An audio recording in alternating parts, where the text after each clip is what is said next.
બ્રિગેડની એમ કે ટીમ છે. એક શિફ્ટની અંદર એમ કે એક ટીમની અંદર 6 માણસો હોય છે, એક ડ્રાઈવર અને 5 ફાયરમેન. હવે એમ કે આ બધા સાધનો છે એનો અમે બધાનો ઉપયોગ કરીને બતાવીશું અને બધા સાધનોનું એ આપીશું. આ હોસ પાઇપનો ઉપયોગ કરીએ છીએ અમે, અને કોઈ બી જગ્યાએ દૂર જવું હોય તો ડબલ હોસ પાઇપ ચાલુ કરીને પણ ત્યાં પહોંચી શકાય. આગની અંદર મેન એમ કે હોસ પાઇપ છે. આ ફોર્મ નોઝલ છે. જ્યારે એમ કે રાસાયણિકની કોઈ બી રાસાયણિકની અંદર આગ લાગે તો આના આ નોઝલથી ફોર્મ મારવાનું હોય છે. એ ફોર્મ એમ કે ટેન્કઈ આવે છે અને કાર્બાઇડમાંથી ઉપયોગ થાય છે. આનો ઉપયોગ એમ કે અમે આગ ઓલવવામાં કરીએ છીએ.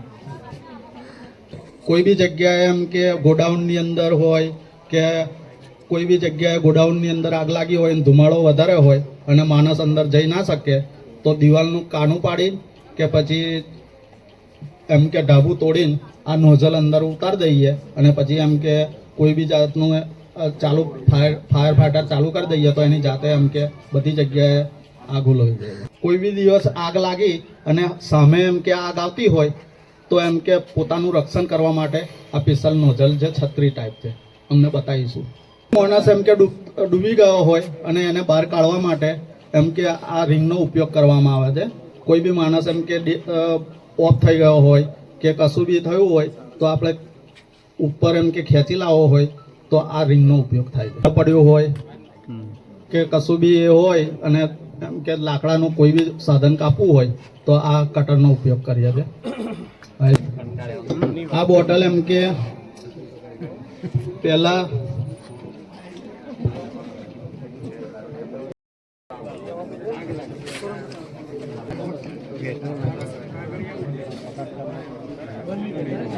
ઉપયોગ કરવામાં આ લોક સિસ્ટમ પહેલા તમારે જોવાની છે.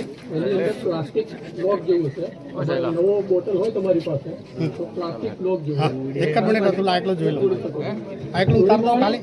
આ પિન કાઢવાની છે ખાલી.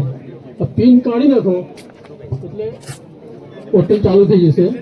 હવે એને આગ ઓલવવાની છે. થોડા પાણી પડાવી દીધું.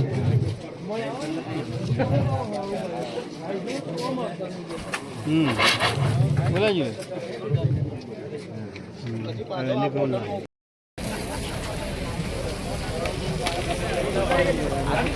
ફોર્સ નહીં બરાબર.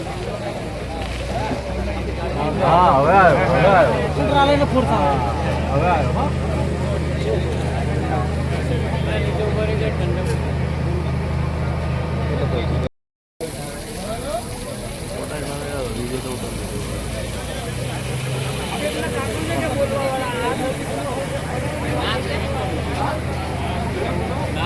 આપણે ઘાસ જેવું સળગતું હોય નજીકમાં, વોટર પાર્ક